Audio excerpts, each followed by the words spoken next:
I am such an awesome guy. I make so many videos.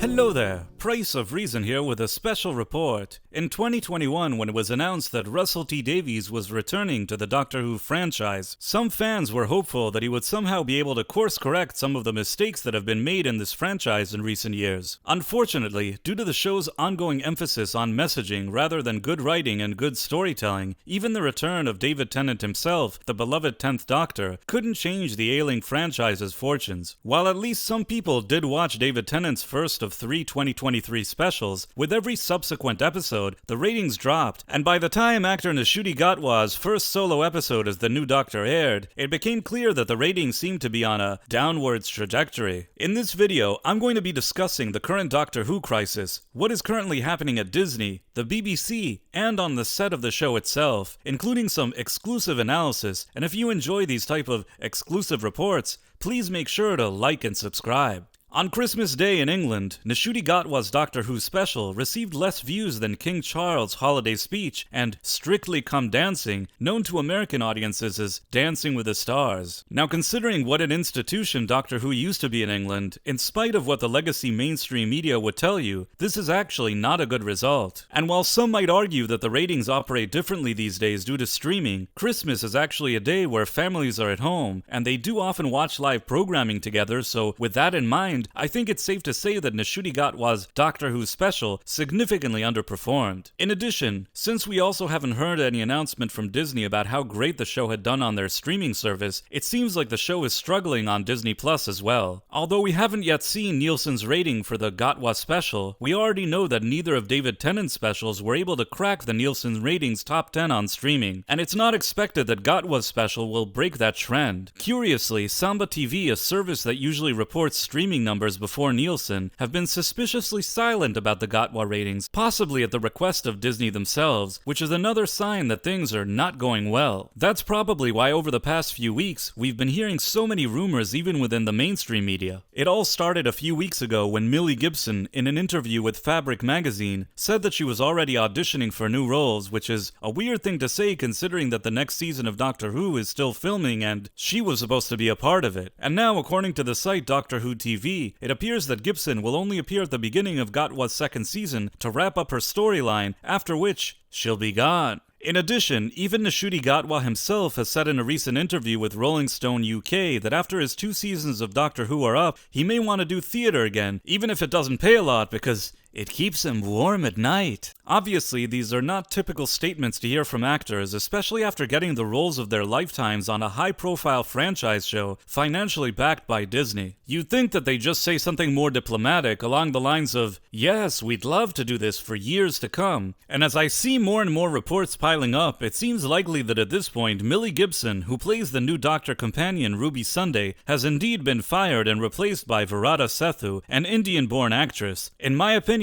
this type of sudden cast change isn't just some innocent creative change, but it actually points at a much bigger issue, one that comes from a place of panic, malice, or both. You see, a lot of times in Hollywood, and this is also true for the BBC, when there's a high-profile, expensive failure, it becomes a crisis situation where the top brass demand answers from everybody involved in the production. After all, a lot of money has been invested and they were expected to deliver much better results. In Doctor Who's case, on the one hand, the BBC thought that the return of Russell T Davies and David Tennant would help win back some longtime Doctor Who fans that have abandoned the franchise in recent years. On the other hand, Disney thought to themselves that with their money and with Russell T Davies' bold new vision for the show, they were going to interest many Disney Plus subscribers from all over the world through their international distribution. And once the show underperformed, especially in the US, in my opinion, rather than taking any type of responsibility for their failure, Disney executives started looking for some kind of scapegoat to internally explain to their superiors why the show isn't working. It's the ultimate passing of the buck, and in Doctor Who's case, it looks like Millie Gibson has been selected as their designated scapegoat.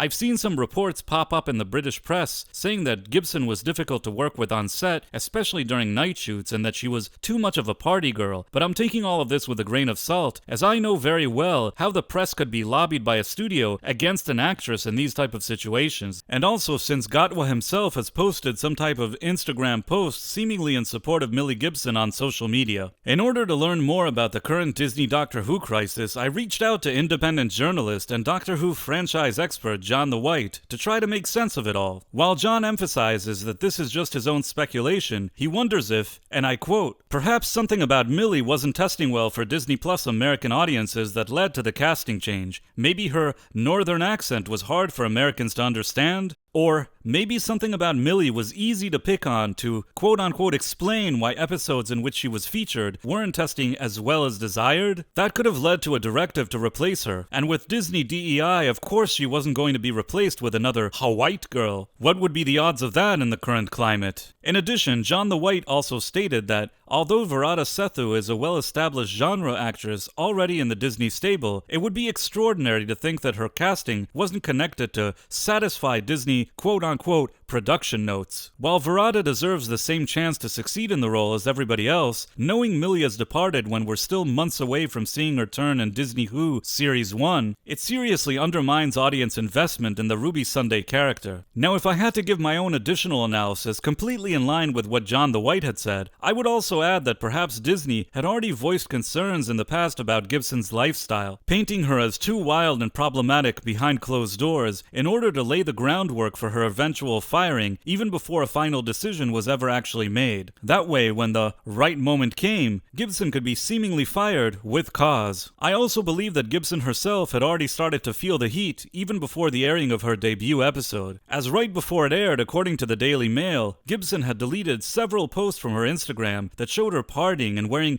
bikinis or low-cut dresses. Even the Daily Mail had speculated that this deletion may have been demanded by Disney themselves because I guess wearing bikinis is considered a no-no these days, for some reason. Unless you're Lizzo, of course, in which case you immediately get cast for Star Wars. But honestly, it wouldn't surprise me if Gibson had already been tipped off about the narrative Disney was building up against her, and maybe she was just trying to keep her job. Ironically, as I had mentioned in my review for The Church on Ruby Road, I actually think that Gibson was probably one of the best parts of the otherwise forgettable Christmas special. While some might argue that she isn't necessarily the best actress in the world, personally, I think that she does have some, natural likability? And nothing personal against Varada Sethu, who has reportedly replaced Gibson, but her appearance in Disney's Andor didn't exactly leave any type of real impression on me whatsoever. In fact, I struggled to recall what her character even did on that show. Perhaps Disney is thinking that due to the many Disney Plus subscribers they have in India, this casting will ultimately also boost their Doctor Who viewing numbers in that market. But I think that decision is probably going to backfire as well. If people in India didn't tune in to see the Disney Doctor until now, I don't think it had anything to do with Millie Gibson, and I don't think that this new actress is actually going to move the needle for them in the ratings one way or another. Not in America, not in England, not in India, and not anywhere else in the world. Sometimes when you mess up, you just have to face the music, but when it comes to internal Disney politics, especially their top executives, they never seem to accept any responsibility for anything. The real truth that the Access media are avoiding at all costs is that Doctor Who had one opportunity to win back fans after the departure of Jodie Whittaker and showrunner Chris Chibnall. But instead of focusing on great storytelling, the BBC, returning showrunner Russell T Davies, and Disney decided that it was best to focus on pushing agendas, identity politics, and divisive ideologies. And it is my opinion that under its current leadership, the Doctor Who franchise will only continue to decline. It may very well even lead to the show's cancellation in 2026, and you know what? I actually think that would be the best case scenario. I don't know if anybody will ever be able to revive Doctor Who again in the future, but right now, the show is pretty much Doctor Who in name only, and with these specific chefs in the kitchen, it's probably only going to get worse from here. In any case, I will continue to monitor the Disney Doctor Who crisis with great interest, and with a big old bucket of popcorn, because it couldn't have happened to a nicer group of people. And as usual, I'd like to thank you for tuning into my video. If you like what I do here, please consider subscribing to my channel, and also clicking on that wonderful notification bell. Thanks for watching, my friends. Thank you, and good day. I am such an awesome guy. I make so many videos. From